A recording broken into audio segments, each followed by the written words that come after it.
All right. Awesome. Looks like we are live. Let me get it pulled up here. And there we go. Oh, that turned down my volume. Oh man. Hey, welcome to the Gathering 208 podcast. We are live here in our garage today. Or my garage. Kellen doesn't live in the garage, I promise. He's got his own place. But we're here with Jake, and we're going to get to meet him in a little bit. But we just want to once again say we want to have everyone part of the conversation. So feel free to leave a comment or ask a question, either for Kellen or I, but more interestingly, Jake with us. He is smarter than both of us combined and better looking too. So and there's at least one person watching that will agree with that statement. So we're excited to have Jake with us, and excited that you're all with us as well, and looking forward to having the conversation. So Jake is joining us live via Zoom, but some of you might not know who he is. So why don't you tell us who you are? Yeah. Who is this random guy on the other side of your screen? So, my name is Jake Thurston. I currently work out here at Indiana Wesleyan University in Marion, Indiana. I serve as a recruitment officer for the School of Theology and Ministry, as well as an assistant director to this thing called the Kern Ministry Program. It's a special program we have for students who are pursuing ministry and want to be developed as pastors, just to give them some extra spiritual formation, professional development opportunities, take them on retreats, and just give them some advanced education and extra experience and stuff. It's basically, I get to walk alongside college students called to ministry and help them in their pastoral journeys, which is awesome. So never thought I'd be at this place so soon, which is just super, super cool. But I also know Josh and Kellen personally from when I pastored at a church called The Ransom for a couple of years. I got to know Kellen. We were on staff together. And then Josh was there doing his church planning residency and all that stuff before he came out to Gathering 208. So really good friends. Other than that, I'm married to a beautiful wife named Casey. I think she's tuning in tonight. I love me some really, really good Chemex pour over coffee, Chipotle when I can get it. And that's about all you really need to know about me. So, in a nutshell. Yep. Go ahead, man. I was just going to say it real quick, and I texted you. So my wife and I came out here in May. We signed our lease at our apartment sight unseen, right? Or not really signed it, but agreed to move in, and we had to come sign the paperwork. As we're pulling into the parking lot to sign the paperwork, the front of our parking lot is a Chipotle. Yeah, that's right. And the right. first guy I thought of was you, man. I was like, dude, you would get so fat if you lived here. I was like, because in Sioux Falls, there was no Chipotle. The closest Chipotle was an hour and a half away. Yeah. And then right after we moved out of Sioux Falls, South Dakota to come here to Marion, they announced they're getting a Chipotle in spring 2020 or whatever. And the Chick-fil-A now. Oh man, and I don't think when you say that you like a pour over or a Chemex, I don't think people quite understand the depth of your love for coffee and Chipotle. Yeah. You're kind of a man of extremes. Like when you love something, you love it. I'm one of the most brand loyal people you'll probably ever meet. It's bad. Oh man, now do you still have a wall of coffee? Do you still have your coffee wall? For sure. It's probably the most Pinteresty thing I've ever done. I wish I had a picture of it. It's just this huge cork board. And whenever I finish a bag of coffee, I pin it up there. So it's just this large collection of 40, 50 coffee bags. So I'm getting close. I probably have about another 5 months worth of coffee left to drink before it's fully finished. And then I can start my second one. But, well, we tried to add to the collection. We sent you a couple bags of coffee from the place Kellen and I go to quite a bit called Caffeina. So a little shout out to them. They're not just a great place to go. They've been awesome to work with. They've helped us out with a couple events. But have you had a chance to crack? I know you just got it today, but did you have a chance to crack? I just got it today. If I made one this evening, I wouldn't sleep. So first thing in the morning. We'll warn you now. There's the espresso blend, and you want to be careful with that one. Okay. Like Kellen and I are pretty pro when it comes to drinking coffee, and it gives us the jitters. Like when I drink this espresso blend, I'm probably on par with your energy, right? Don't believe it. Yes, I'm dead serious. Like, it drives Erica crazy when we're doing a staff meeting and Josh and I are drinking the espresso blend. We get a little riled up. Oh man! So I hit Jake normal level Jake. You on the espresso blend, it might be kind of crazy. Stratosphere, Dude, man. I'll document my whole day. Oh yeah. Oh, it'll be good. Oh man, you'll be like, I ran 30 miles. I've never trained. Oh man. Oh dude. So you're in Marion, Indiana now. And so tell us again, and what are you up to? Because you were on staff at a pretty large church, doing pastoral ministry and connections and all kinds of things in that realm. But now you're in a whole different world in a lot of ways, and yet there's a lot of things that are really similar to what you're doing now. To kind of some of the skill sets and that you built up at Ransom. So tell us a bit what that looks like and why the shift. For sure. Yeah, it was, it just came out of right field, just this entire opportunity. So where I was before, pastored at the Ransom, I oversaw our guest services ministry for a time, centralized from all campuses, but also at the downtown campus, but then also oversaw connections processes. So whenever a new attender came or like new guests came or their salvation follow-up or like baptism follow-up, I organized that and just to make sure that people had personal connections and follow-up and that they were plugged into groups or whichever. If they wanted to serve, got them plugged into those avenues.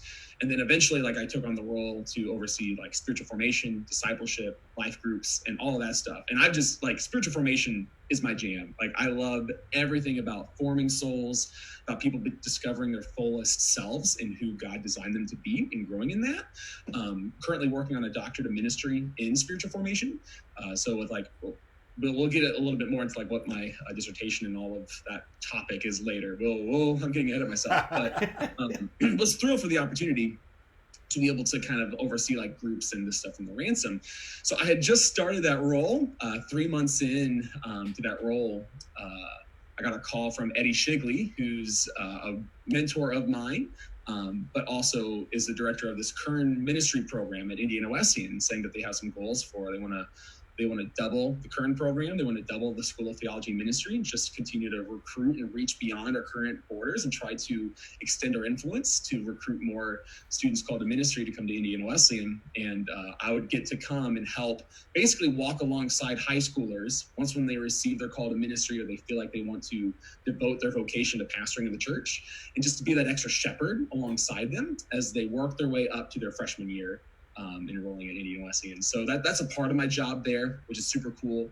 I get to direct like a summer academy program called Examine that's all on these 2 weeks for students to explore their call to ministry and get free college credit and stuff like that. So that's super exciting. And then on the flip side with the current program, it's just this whole other model of ministry education for students to get their undergraduate degree in 3 years and a Master's of Divinity equivalent degree in 2 years.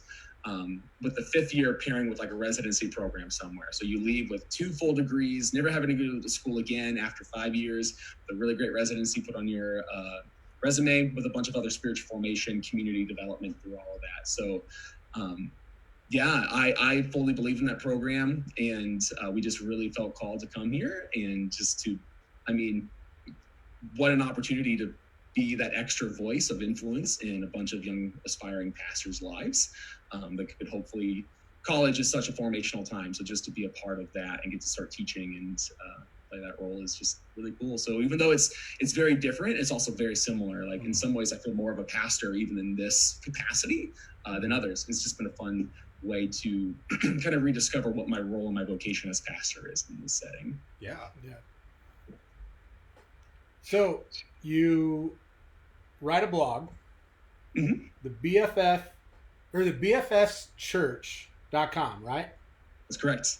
And what is your main focus of that blog? I mean, I know what it is, right? But I'll allow you to talk about yourself. Yeah. So the BFF's Church, this is kind of like, what's the word? This is like my bread and butter. This is like, a topic that I discovered. I was working on my master's degree. It just kind of fell in my lap, like, is there ever like a topic or a dream that you just can fully see yourselves getting behind for the rest of your life? Like, this is a just cause that you can like fight for the rest of your life. You fully believe in it. You think it's an injustice and you want to fight for it and all of this stuff. So the BFS Church is just kind of this way of vocalizing a dream or a vision that I have for what the church can become to address a very particular and often an unaddressed issue in our society, often known as the loneliness epidemic. We're focused currently on this global pandemic, right, of COVID-19, but we don't realize that it's also happening amidst an epidemic that's been going on for the last 10 to 20 years and has only really been picked up and studied in the last 5 years. It's legitimately called the loneliness epidemic.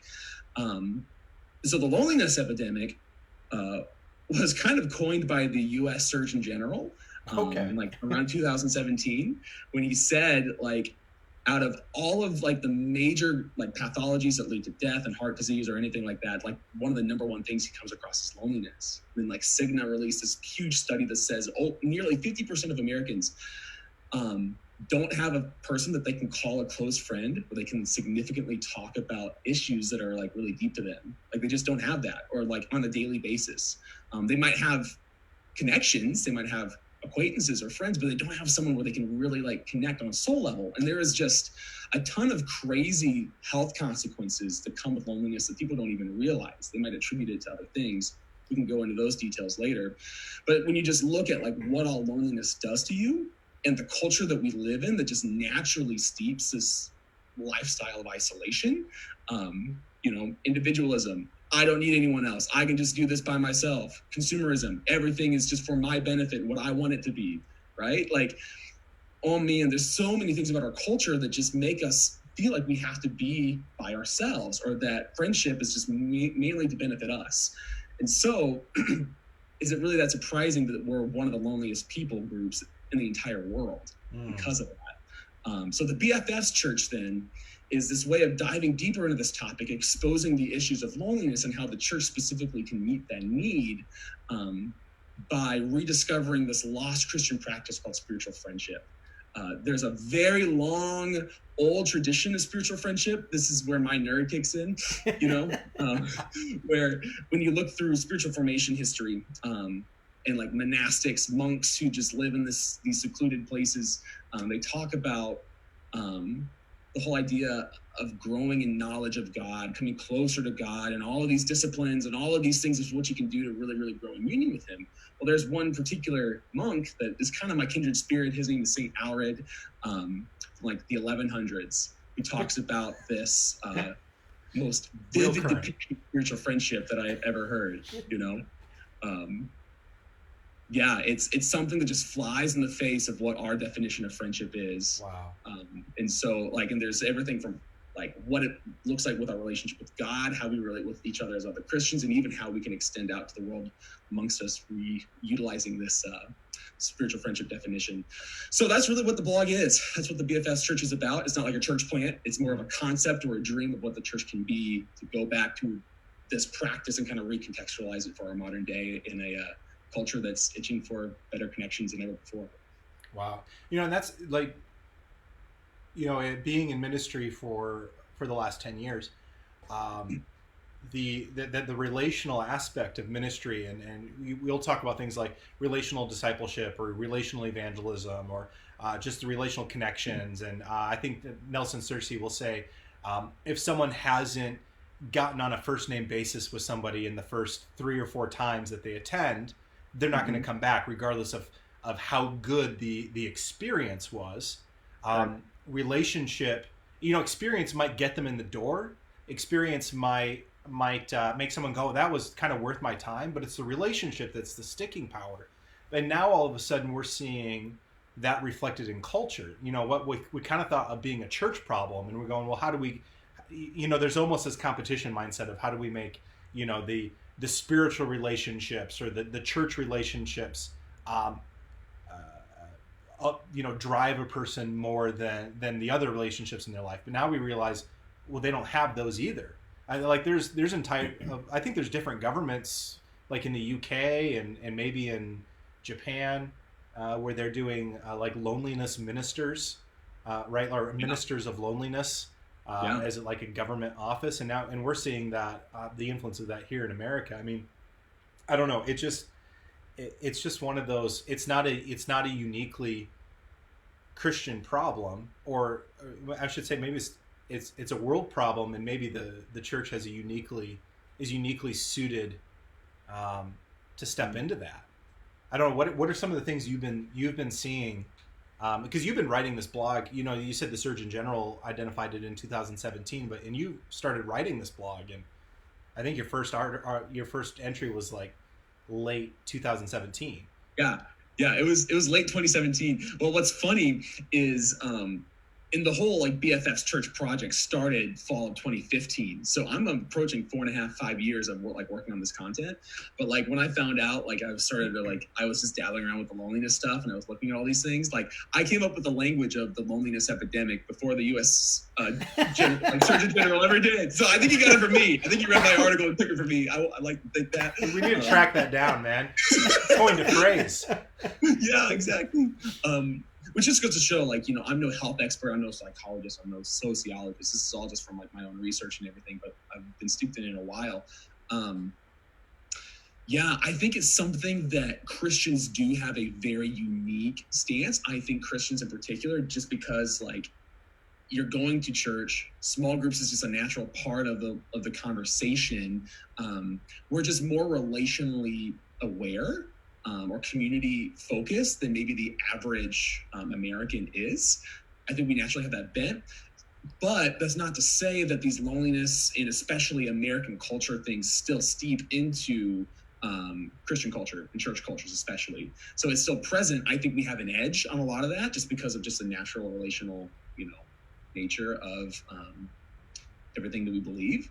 But that still doesn't mean that like it's incredibly hard to disciple people through relationships and friendship when you live in a culture that doesn't value relationships, at least to the degree, or that doesn't value community, I should say, near as much as what it should. It's very hard to disciple people through community in a culture that doesn't value community. Or at least it's just not their first thought of like, I need this for mental health. You know, I need this to be a better person. It's often like job promotions or even maybe drug use or like getting all this other stuff, growing in your fame or whatever it is.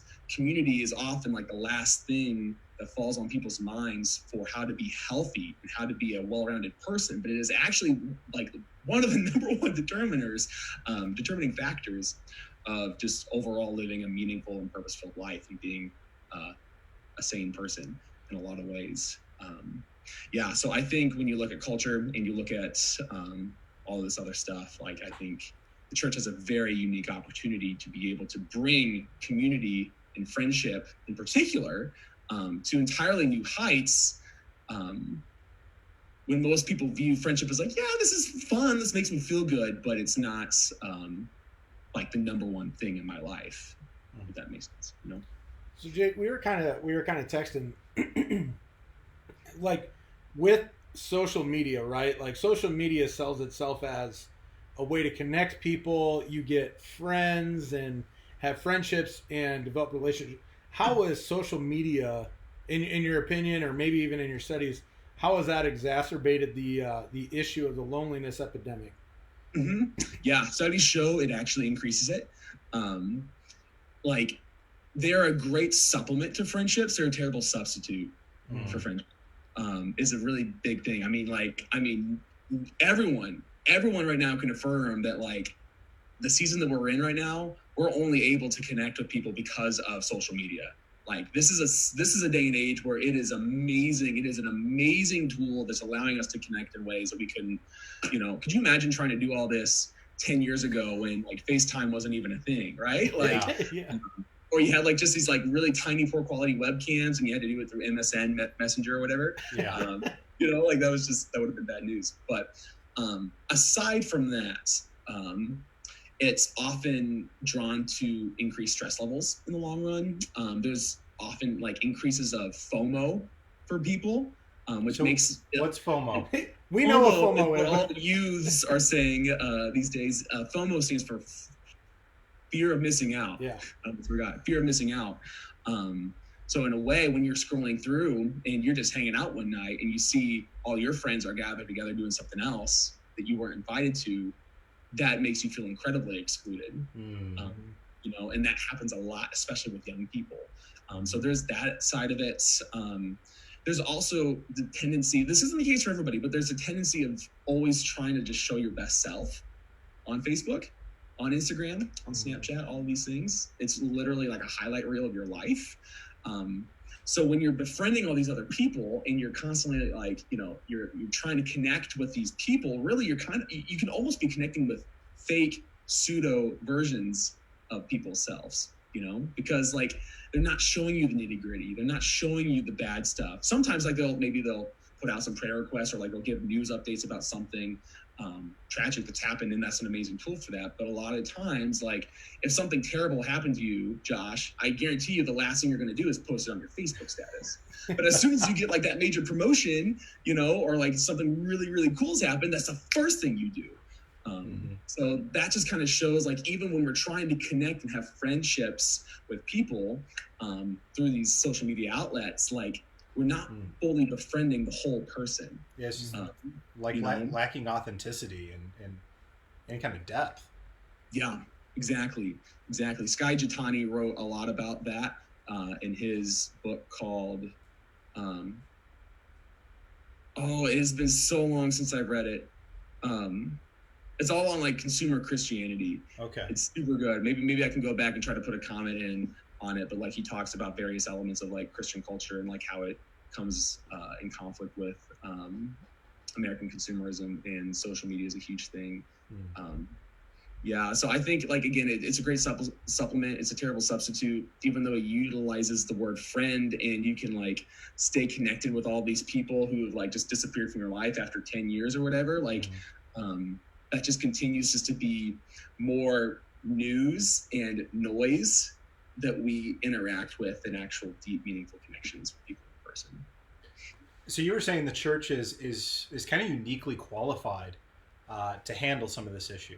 And I want to talk a little bit about why you think that is and what some of the thought behind it is. And I know in your blog you talk about the idea of befriend souls. I think it's actually the tagline for BFF's church is befriend souls.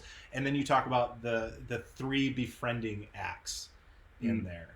So I don't know if you want to talk a little bit about kind of the function of this I want to call it a movement.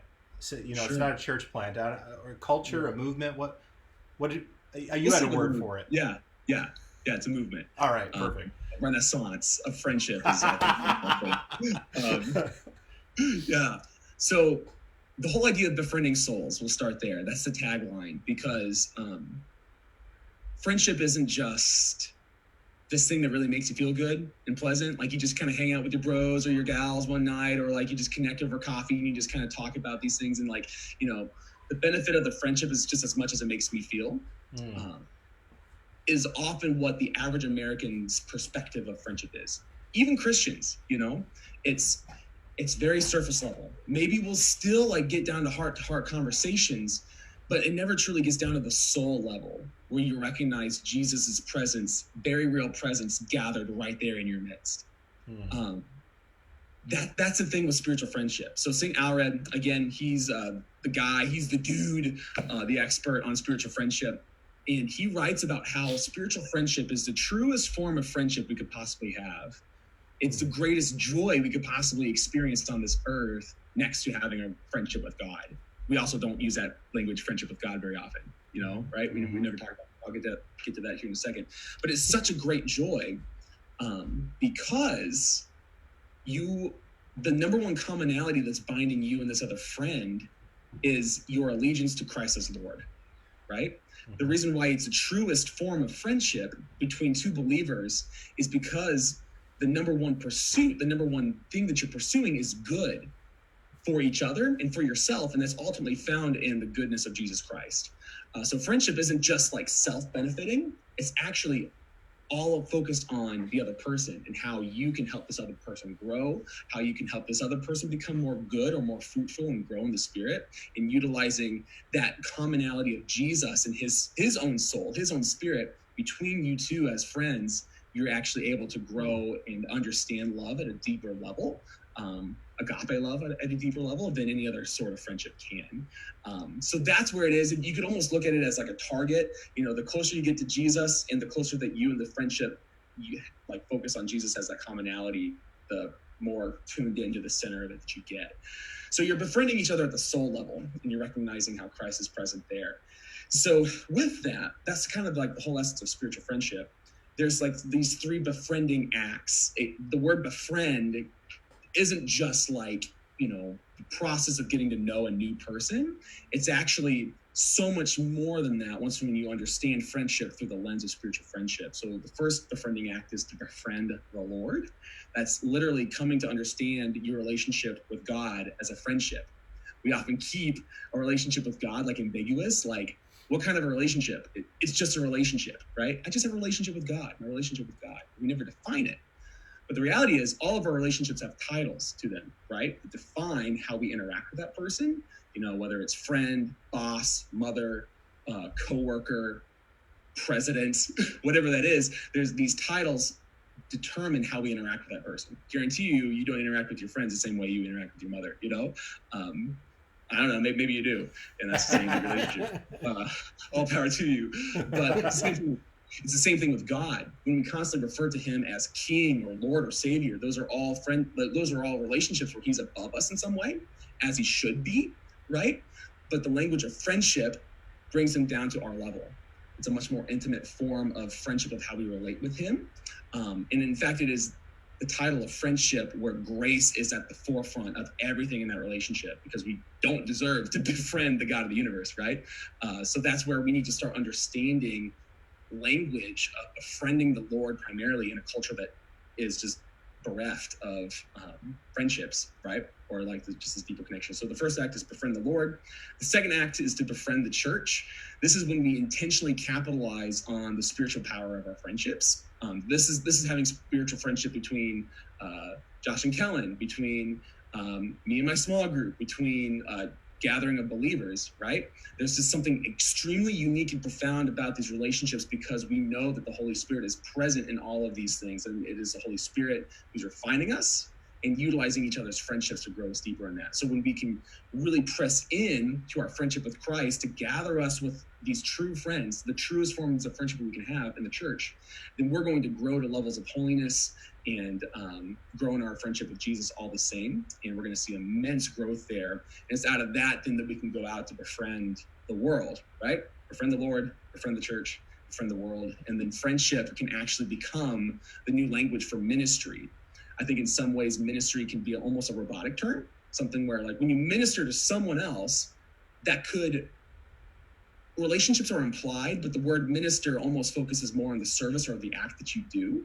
And it's very easy then to lose sight of the long-term relationship of investing in that person, right? So it's befriending the world is a very deep form of evangelism. Not the only way to do it, but it's a very deep form. It's befriending your neighbors who maybe don't know Jesus, and it's a 4-year journey of answering their questions, having them over for dinner, extending hospitality, and continuing to grow with them until that moment when they decide to give their life to Jesus and start attending church, and you're still walking alongside them. And then before you know it, your friendship is actually your discipleship now, this person. And then it's just becomes this really, really beautiful thing. And there's plenty more to that, to the whole idea of befriending the world and tactics for what that looks like. But that's essentially what it is.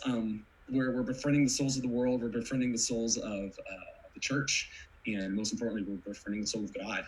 And that's just the way of how we can utilize the spiritual friendship language to maybe give some fresh fire into our mission to a culture that's particularly steeped in loneliness. Yeah, as I said, that kind of flies in the face. I mean, that idea of befriend and the focus of the friendship kind of flies in the face of it, especially in a entirely individualistic kind of perspective. And it's not, it's not uniquely American, but it is strongly American. It's a big part of what defines us, being here in Idaho and then growing up in South Dakota and, you know, in the Midwest, especially, you hear a lot of that kind of, you know, pull yourself up by the bootstrap kind of rhetoric at times.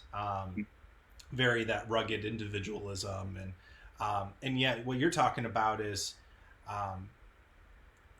you do things not because it benefits you as an individual, but because it benefits the relationship or the other person, and then that in turn grows you to a new depth. And it kind of reminds me a little bit of like the whole like right now wearing a mask, right? You go around, and if you're out and you're shopping, and especially, I don't know how it is in Indiana, but here everyone's wearing masks for the most part. And you know, a mask, unless it's like a you know, a respirator style mask, it doesn't do much as far as stopping stuff from coming in, but it does keep your junk from getting on other people, right? So you know, or your germs and your whatever potential virus, you know, from so you basically, you wear it to protect others, right? So I think I heard someone say, like, my mask protects you and your mask protects me. And is that kind of the same idea with the relationship? Is the way I pour into you, or I don't know, I'm seeing a parallel there, and where it's not, but my words fail me. No, it's so good. Like, it's you're understanding, like, to go back to that mask illustration that you're talking about, Josh. Like, you're doing it out of the common good. Like, it's not just to protect yourself from getting sick. Yeah. It's to protect other people from getting sick, right? There's a mutuality in that. And so when you even go down to the very foundation, like the foundational passage of scripture for spiritual friendship is John 15. You know, no greater love than this, than he who lays his life down for his friends, right? Jesus makes the clearest example that the pinnacle of friendship is self-sacrificial love. And if only one person is ever doing that in a relationship, that's really considered slavery in a way, you know?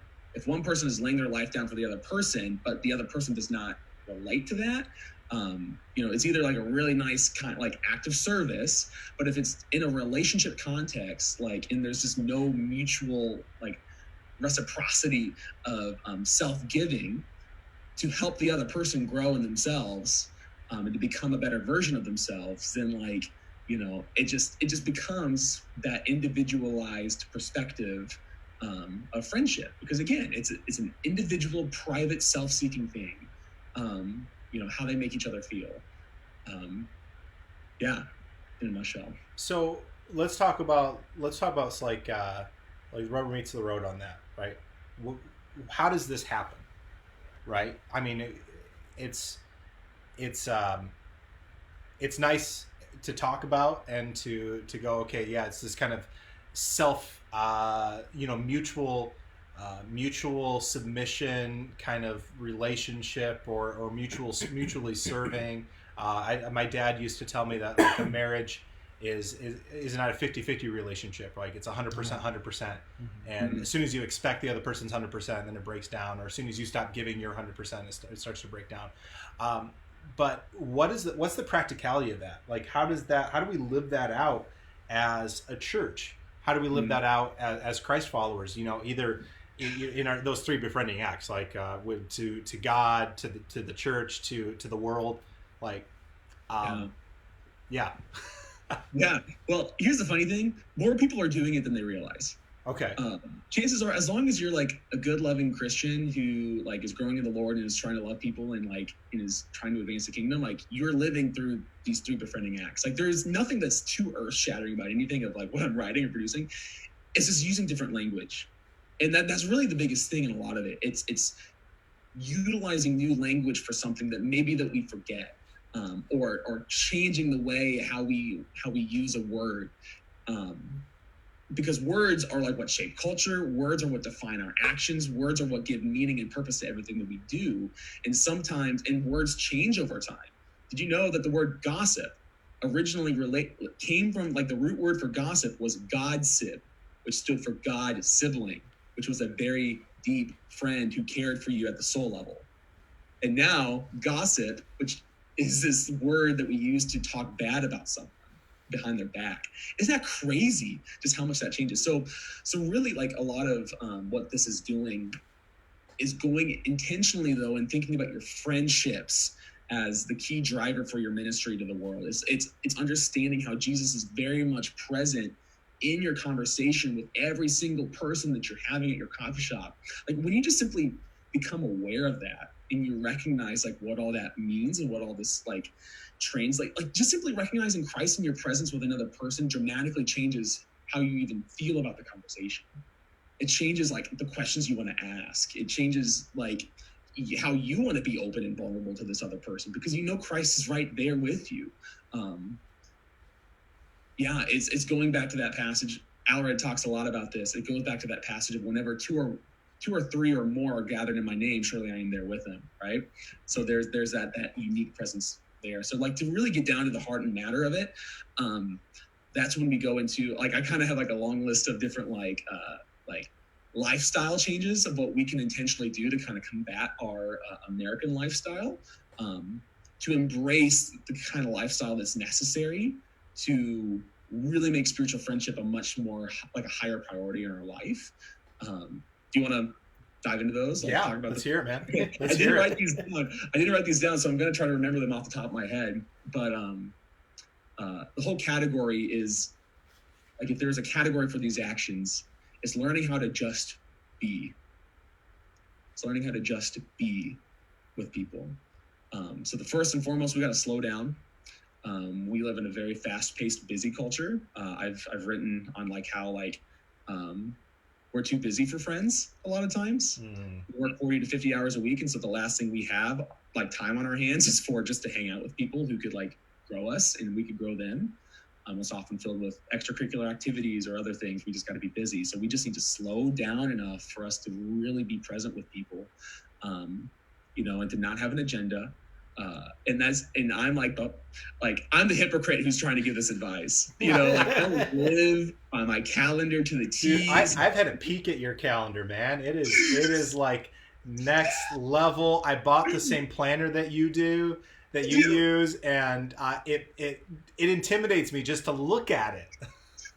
See, maybe that just like it just boosts my pride because I want people to see like how busy I am. But really, it's just I just put everything I'm doing in my calendar just to make it look like I'm busy, right? But like we're obsessed with that.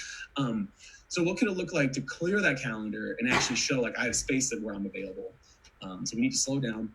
2, we need to be present. Gathering with your friends at a coffee shop, while doing this. Like that's not being present. That communicates something entirely different. Yeah. So truly being able to hone in and listen, and that's the other thing. That's the third thing. Learning how to listen, not just to hear words, but to actually listen to what's being said, is so hard. It's so hard, especially because we have short attention deficit disorder. Not actually having ADHD, but like just simply because our brains are being so impacted by our constant scrolling through Facebook and like these short, like little, like advertisers have intentionally made commercials 5 seconds long now because that's all really our mind has the attention span to stay focused for, and we move on to the next thing. So it's very hard to stay present with someone, to just talk with them, and just to hear what's being said without moving on to the next thing, So it's learning how to slow down, be present, listen, and to take a deep interest in the mundane. To be excited about the things that people are excited about, or to recognize that the one little thing that really set their day off is something that might seem completely irrelevant to you, but take interest in that. If it's impacting them, or if they're excited about something that's really, really small and you could care less about it, like just be excited with them, because then that just continues to communicate your value to them and those things. I'm sure there's some other things I'm forgetting. Those are just a couple. And vulnerability is a huge, huge piece too when it comes to spiritual friendship, confession. Like look at Brene Brown stuff. She knows so much more about shame. I mean, she's a shame researcher, but like being able to truly open up and talk about the deep, hard stuff, and where God is at in those things, that is the epitome of soul conversations right there. It's down to the stuff that you just don't want to talk about. So then not only do you have to have the willingness to talk about it, but then you can be present enough to hear people out in that. And then when you see Christ gathered in that midst, in that relationship, man, really powerful discipleship happens. Yeah, you mentioned the cell phone, you gave that example. I had it one time, Jake, where the person I was with was like very like deliberate about making a point that they were going to put their cell phone away, right? Which they did. They put their cell phone away, but they had their Apple Watch. And I'm not kidding. For that hour, I mean, it was every 5 minutes they were like this. Like every little buzz on their wrist, they looked at it. I wanted to rip that watch like off their wrist and like chuck it, you know. Oh man! But figured that's probably not the pastoral thing to do, so I refrained. But it drove me insane. So I struggled with that. I had an Apple Watch for probably 3 years. Okay. And bought like the first or second gen Apple Watch. I loved that thing. But I did the same thing. Like every time it buzzed, you'd have to look at it. You'd have to look at it. And I finally, it was making me a nervous wreck, right? The constant notifications. And even though I turned off everything except, like texts, I mean, it's pretty much just text, maybe email. But I had turned off all those notifications, but still it was making me like anxious all the time, having that constant buzzing on my wrist. And then I was never fully present. Right? I was always being pulled out of whatever conversation or engagement, and my brain already has enough trouble focusing in where I'm at and not on the next thing or the thing after that. So I've gone back to wearing just a mechanical, like a regular watch. It's like I had to dumb my wrist down. I couldn't handle it. I couldn't handle the smart thing. Just nail it to the table that you're at. Just so you can't look up. I got called out by my kids before with the phone, right? Like they'd be like, we talk about plans for the night. We're gonna watch a movie or do this or whatever together, and they're like, "Well, Daddy's just gonna be on his phone." And like I wasn't even on my phone. I was like working on dinner, but they're like preemptively going, "Well, Daddy will just be on his phone." I'm like, "Oh, crap!" Like, I have some stuff to figure out. Gosh, like, and here's the thing about these devices. I heard it said that no other device in the world has brought the world so close together, but drove the living room so far apart. Oh man, did you see that? Did you see that artist that took like portraits of normal life, and then he edited out the cell phones? Yeah, and everyone just looks like they're crazy. I don't remember the name of the artist, but those photos are just eerie. Yeah. Oh, it looks like everyone's angry. I mean, well, like, and that just continues to feed the loneliness epidemic. It's so enculturated now, but we don't even think twice about it. 12 years, like, I mean, just think before cell phones even came into the picture, like you talk to the person making your coffee, you talk to the people standing in line. Like now, this device can immediately, we can just like, AirPods haven't made it any better. You can just put those suckers in and like you just drown out the rest of the world. But then like in any uncomfortable situation, if you don't want to avoid anybody, you don't want to talk to strangers. Mm-hmm. So just imagine like how this hinders evangelism even. You just get on your device. It's and not to mention like like you said, Josh, it drives up anxiety too, like the constant use, like what the screen does to our eyes, and even how it impacts sleep, which impacts like everything else. Mm-hmm. There's so much of what it does, and so it just like so kind of going back full circle to like how that can improve, like how we can utilize this to improve our friendships. And it might very much be that like you turn on airplane mode on your Apple Watch, or you intentionally leave the phone in the car. Like I've had to do that several times. If I know we're going to a small group, I'm just going to leave it in the car, and not so that way my watch isn't even connected via Bluetooth or whatever, and just to try to eliminate distractions. Like it seems outrageous, but for us to really be able to focus and to press into the depth of what all these friendships can provide, sometimes we just have to eliminate those things that are gonna remove us from being fully present. Yeah, it seems like there's when you talk about being present and being interested in the mundane, it almost feels like there's a link to how we find fulfillment, how we find sufficiency and satisfaction, and almost a willingness to be bored. right? To go without hyperstimulation, which I'm finding I struggle with more and more, especially, if you fall down the YouTube autoplay, video hole, and all of a sudden you go back to real life and you're just kind of like, well, this is kind of boring. Or I talk to people in real life and I'm like, well, this is kind of boring. Where's my jump cut? Right? Like, keep it moving. I can't point at my wife. She's the only other person in here. I got to live with her. You go home. Conversations are boring. I will say, if you want to be part of this conversation, feel free to comment or post or ask questions for Jake too. I keep looking down. I've got the tablet here where I can see them, and we'll let him know what you're asking. But sorry to chime in there with the, you got to get Kellen off my back. I distracted you. Sorry, man. Yeah. Oh man. There's there's some unique, I would say there's some unique opportunities and some unique struggles, right? And a lot of times these struggles bring about opportunities right now with being fully present with people when you can't be in the same room, and being in shelter in place and isolation. How would you say the reality of living in this time and in these kind of weird circumstances, how does that affect the things that you're talking about? How does it affect a BFF's culture? Oh yeah. Man, if anything, like, it's just going to, it's going to spike up a lot of, like, if people were lonely before, this is only going to drive it forward. Gosh, there's so many different things I'll say. I'm just going to say the first thing that come to my mind. First, I think we need to be aware of what's happening to us mentally, and just very real realities. And so this will be kind of my personal vulnerable moment.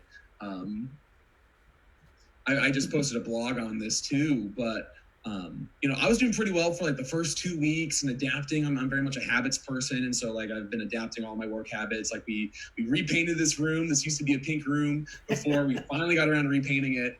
Definitely belonged to a little girl before, whoever it is. So we made this into a workspace and got in my rhythms or whatever, and was doing well for the first 2 weeks of quarantine. And then last week, I just noticed myself feeling really heavy, overly anxious, to the point where I just could not produce to the same level.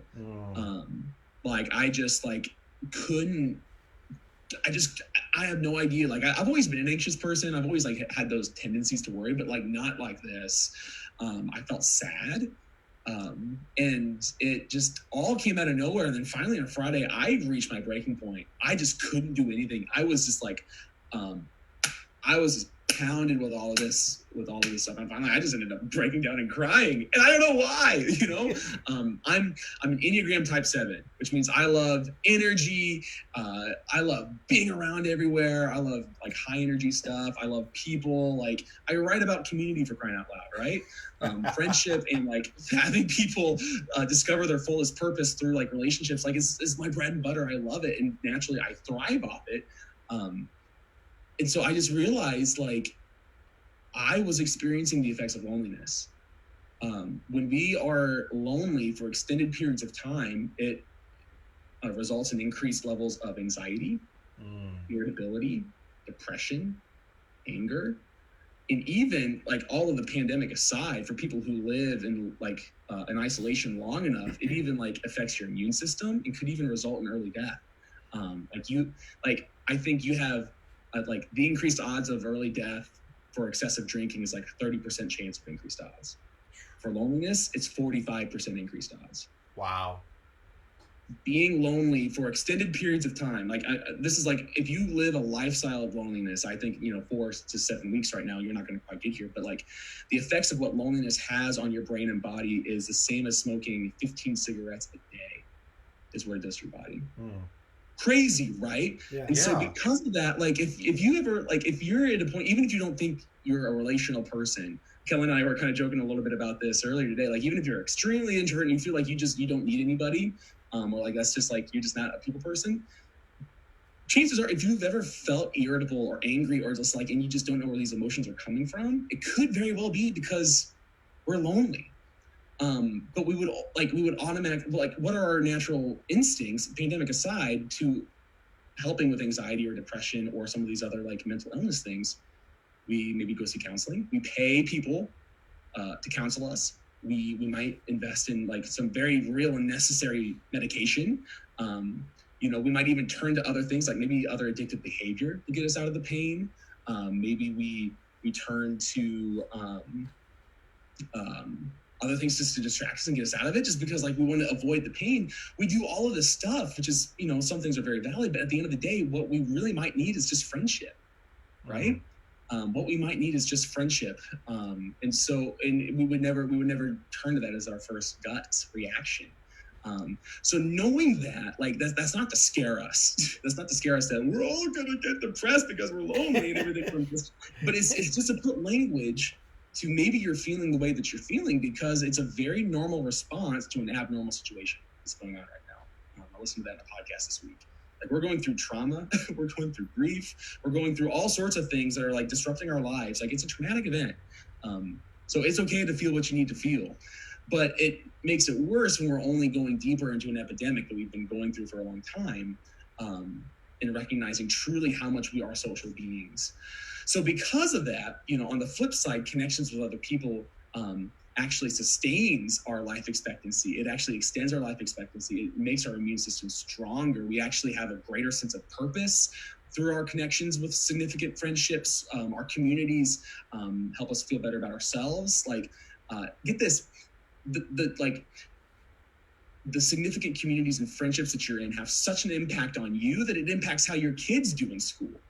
Like, everything about like just our social connectedness, whatever that looks like for you, whether you're an extrovert like me and you just need tons of surface level friendships with like everybody, or you just need that one or two. Like, we all are social beings and we all need that. So in light of this pandemic, like, it's really tapping into these tools that we have. It's being innovative, and still connecting with people despite that. Like, I love seeing all of these videos of like car parades that happen for people's birthdays, doing all of these Zoom calls. Like, now is the time to invest in Zoom stock if you haven't already, right? Like, this is taking off, but like, what a powerful way to still connect with people, FaceTime daily, be involved with social media, like, and be honest about your posts, be honest about how you're feeling. Don't just try to make it feel like you're like everything is hunky-dory, like, that's just, don't be ignorant. Like,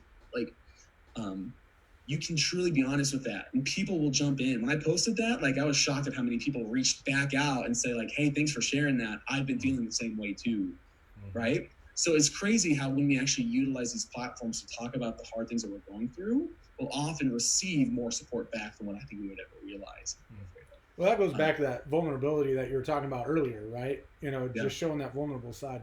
The what Jake is talking about is, so I'm an introvert. I've been working from home now. I think I'm on week 7. So I'm getting to that point where I'm losing track. And it's just the new normal. It's just the new normal. We need the tallies on the wall. Yeah, right. Yeah, and it was like, yeah, it was like Tuesday, and my wife and I are working in our bedroom. She works for Intuit, and I work for Ocean Network Express. And at one point, I turned around to her. I was like, I just feel like crying. I'm just sad right now. I just feel like crying. And I'm an introvert. Like, this is supposed to be like the high time of our life right now. And we just, introverts rejoice. Even introverts, like, I read an article where, while introverts love being home generally, we don't like being told we have to be home, but we need that alone time to recharge. And there's even like this article I was reading where the lady they interviewed said, I'm an introvert, but the type of introvert I am, I like going to the coffee shop as a writer, and I'll do my writing in the coffee shop because I like the energy I get from the people at the coffee shop, but I like to focus. But she's like, now I'm working from home. My husband's there, my kids are there, and it's chaos all day long, And so, so even introverts, we're feeling this, but I didn't know, like, what I was feeling was necessarily loneliness, but when I read your blog that you posted on Tuesday, it was yesterday you posted it, right? Yeah. It was yesterday. So when I read that yesterday, I was like, Oh, I've been kind of short with Kathy. I've been a little short with the kids.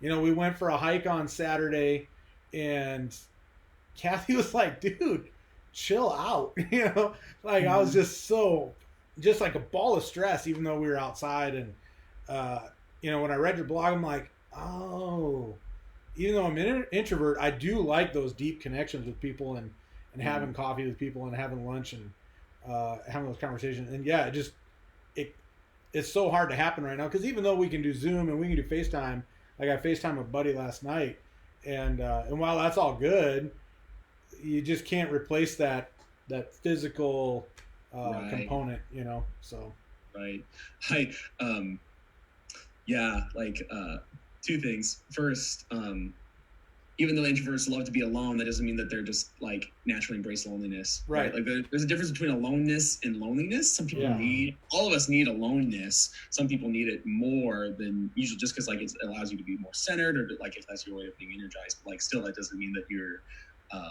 all of a sudden like you don't need people. This is a different way to recharge. Not that it just takes away your sociality by any means, which is really good. But then I also remember Simon Sinek is one of my favorite authors. He's an entrepreneur. He's a influencer, great author. Love him. He writes a lot on leadership and culture. And one of the things he talks a lot about is belonging in with the workplace and culture and everything. And I remember I think his blog or in his book, Leaders Eat Last, he was talking about the irony of how like an internet writers blog association, right? So it's the emphasis of this association of this company is to inspire independent writers and authors and all of these things in their individualized online internet components, but they resource them by still bringing them together for a conference. Yeah. Like, wouldn't they want to like do this through like individualized means like Zoom and stuff? But that just goes to show, you know, how much we are wired and designed for community in every single way, from the fiber of our beings to our anatomy, to our biology, even to our spirituality, our psychology. It's a powerful thing that has large impacts in more ways than I think we give it credit for. We got a lot of people saying hi. So Dan Rexwinkle says hi, and Kathy Hackett. Your mom is on here and says hello, hi, by the way. Everybody else. You know, we're seeing kind of a boom in when you talk about that collaborating, even with individualistic kind of workforce, but we're seeing that boom in collaborative space, even you know, people who aren't even doing the same thing or working for the same company or the same goals. A lot of just like to work around other people. Like the coffee shop Kellen and I used to go to was always full with people just working. Yeah. You know, you'd go there and the baristas were joking one day because I was at the counter listening to them talk, and they were joking how there was like 22 laptops out and open in this coffee shop. And it was, I think there was only 4 or 5 people that didn't have some kind of device that they were working on. It just seems like there's, you know, people don't realize the depth to that. They just want to be around others. I'm hoping that being in a time like this is going to help people identify that and to kind of put their finger on, oh, that's the thing that was so important to me. And now that it's been taken away, you begin to realize, oh, I need to be more intentional about making sure that's part of my rhythms and part of my habits and part of how I schedule and function and schedule my life. Absolutely. Oh man, like if I could jump in real quick, I think one of the biggest tasks the church has for itself right now, when we come out of this, whenever that is reminding people how much we need to get back together. How much we need to get back together. I mean, like we emphasize community as a natural part of everything that we do. So how much more can we still utilize our online platforms to get our messaging out, but just to continue to foster people to be like, hey, listen, here's what happens when we're in isolation for so long. We have to come back and resurrect this thing, you know, understanding friendship at the deepest soul levels, understanding community. I think, especially if because one of the things I was recently thinking about, imagine all the newcomers to Christ, who put their faith in Jesus over Easter weekend through a streaming service. When we go back to gathering in person, and we've been getting all of these new believers in Christ through online formats, how are we going to transition them from the comfort of just tuning in through their living room to participating in an experience gathered with people? Mm-hmm. Like, there's going to have to be a lot of intentionality. I think we've learned truly how amazing of a tool live streaming and online presence can be, but we have to come back and shift around and retrain people almost who might not be used to community church life. For one, we might have to be really innovative about that. If people think this is the expectation of what church can be, we all know you can't just be discipled through, just listening and church hopping around a bunch of, you need to be in depth at a place where people can know you. There'll be a lot of intentionality there to transition those newcomers into participating in person here. But again, I think coming back where if we can come around and we can put language and say, we need community, instead of saying this is the new way of life, we just continue to be more isolated. We need those voices to speak out and say, hey, this is what you're feeling. This is what it is. Here's how we fix it. And I think that's such an important thing, is that realization that real community is not just being in the same space. It is that vulnerability. It is that depth. And I think about that, that's an intimidating thing for a lot of people. The idea of being vulnerable can be crippling for people. And I'm hoping that coming out of a time like this, that the desire for that will override kind of the crippling fear of being authentic and being vulnerable and being real with somebody. But that was my own struggle in high school and in college. Is I really thought I was an introvert all through high school and all through college. But I'm a type 3 Enneagram, which is the performer. We care a lot about what people think about us, or what we think that people think about us. And we want people to like us for who we are, but we're scared that they won't. And I was a really, really unhealthy 3 in high school and in college. And that fear of people knowing who I was and not liking me because of it kept me from interacting with people. It kept me from being vulnerable. And so I just told myself that I was an introvert. Now I was a very depressed and unhappy introvert because of it. But until I figured that out and realized that, I just got to get around people and force myself to be real and authentic and vulnerable, until I started doing that, and there's a whole slew of spiritual work that, with God, where does my identity come from? Where does my sufficiency come from? Where does my purpose come from? Right? Answering all those questions. But then getting in a room with people and then just being comfortable in your own skin. It didn't matter how big of a group I was with, I always still felt lonely, right? It didn't matter how often I got together with friends, you still felt lonely because, you were hiding. Yeah.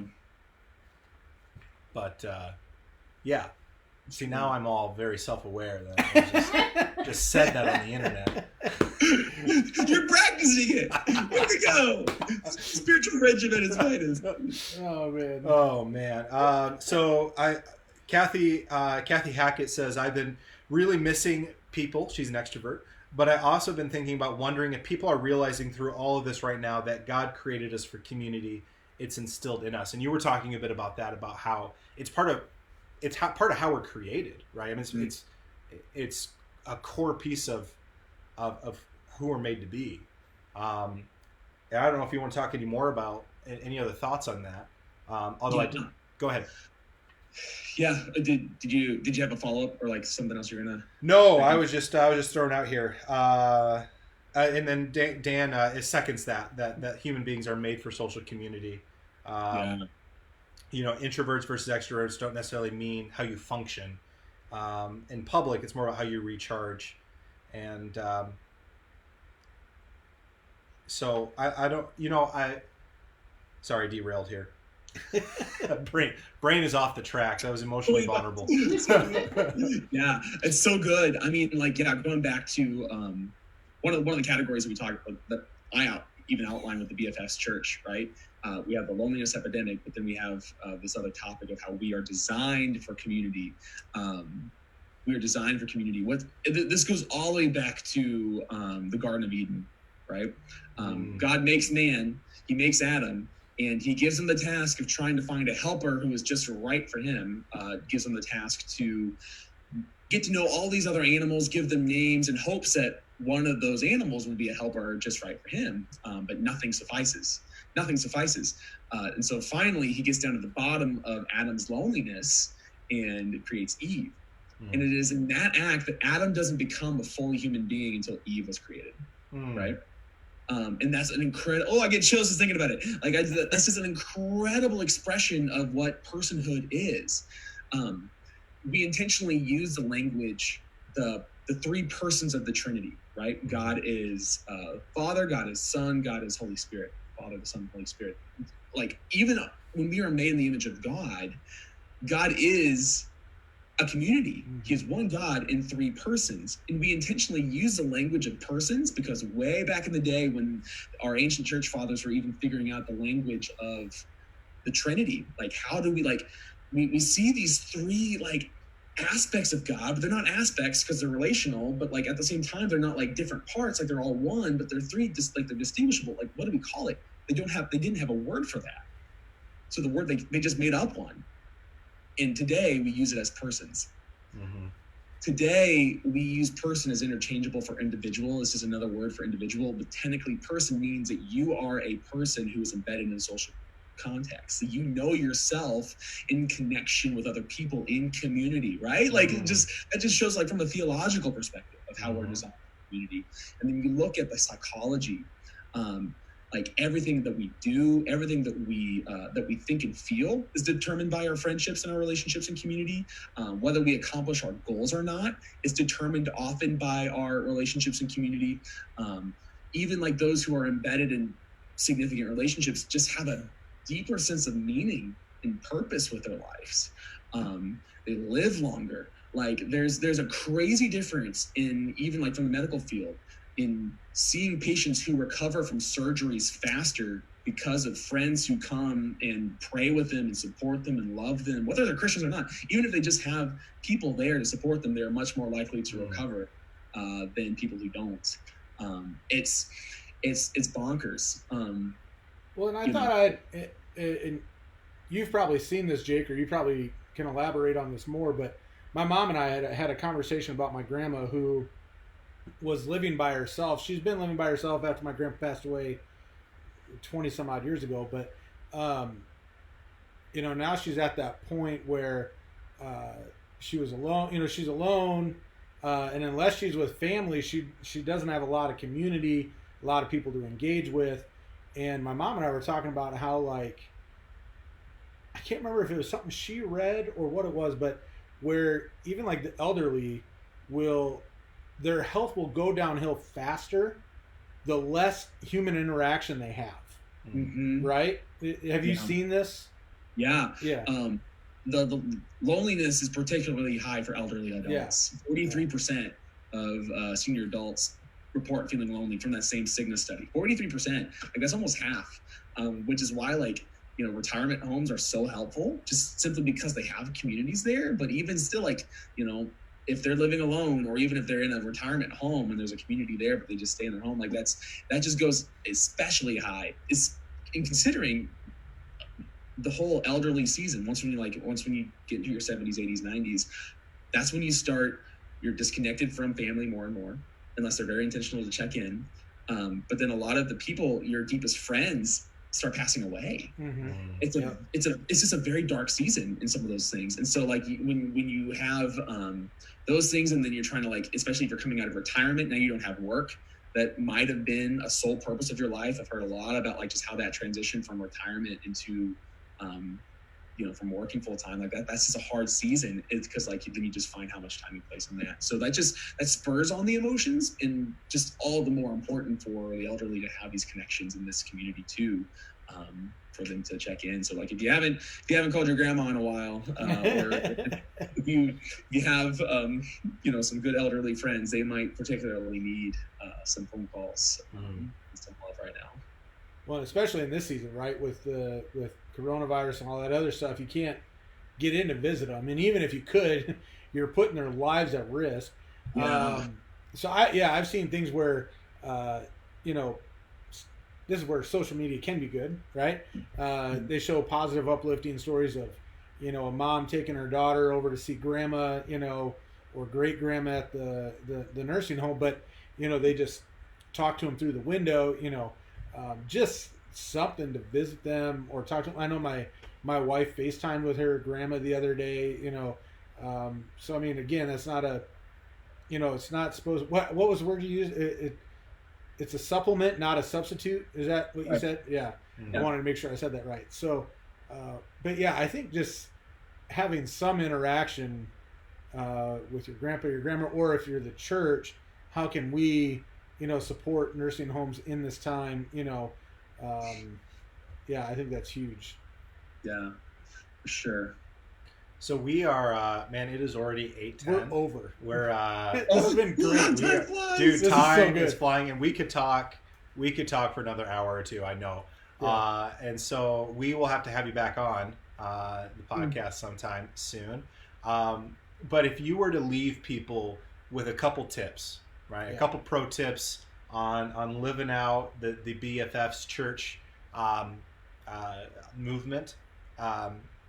Now, today, in the midst of coronavirus, and even just the moving forward, what would some of those like take home action points be for you, man?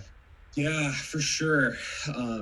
Oh man, so many immediately come to my mind. First, like, be in tune with yourself and take care of yourself.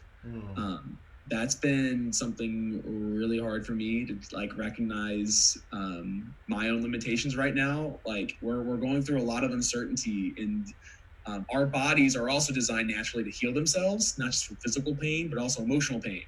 And that might also mean intentionally slowing you down, making you feel more anxious when you're working to try to get you to actually have some clear spaces of mind. So like if you're just feeling anything that just seems off, or just not your normal self, like, no, that's okay. Do what you have to do to really take care of yourself, and find that time to connect with other people. You know, even if it's something as simple as a text and saying like, hey, I just need to chat just to get this out. Like, that's just so important.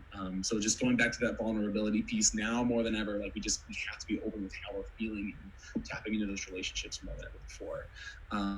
Huge thing, definitely utilize those social tools that you guys have. You know, even if it's just being creative and like FaceTiming your family over dinners. We've done that before. You know, maybe investing in some new social apps like Marco Polo, if you're not into that. Like, that's a cool way just to like connect with people through face, but kind of on your own time in a lot of ways. It's kind of like text messaging, but with voice calls.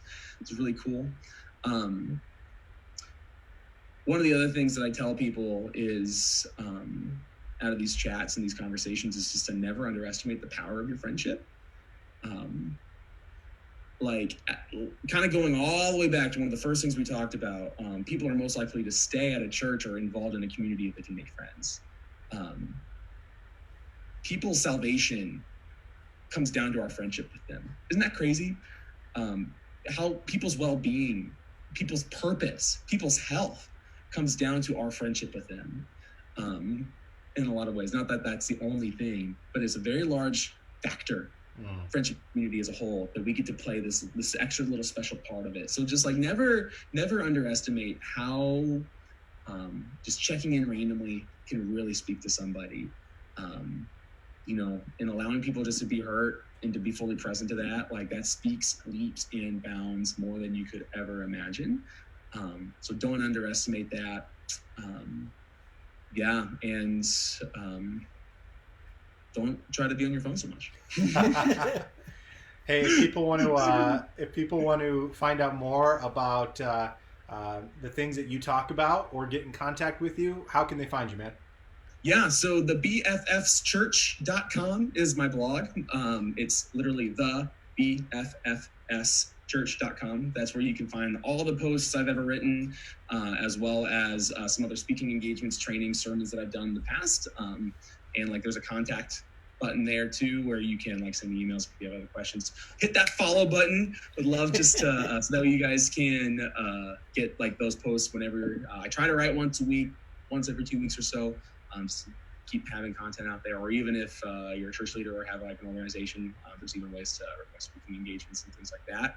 Once when like travel restrictions are lifted. Otherwise, hit me up on Facebook. I pretty much befriend anybody as long as I have mutual friends. So try to live out what I practice. Awesome. Practice what I preach. But yeah, the bfschurch.com. Awesome. Thank you, man. Hey, I appreciate you you being on the podcast with us and taking some time out. And I know we've had some good. Lot of people are loving what you've been talking about and sharing, and so really appreciate that. I still haven't figured out how to end these things. It's always a crash landing. Man. But yeah, you're cruising along. This is going great. Time is done. Hey. Well, that's when you just you put the peace sign up and you just cover the. Yeah. The YouTubers do, or they just shut the laptops.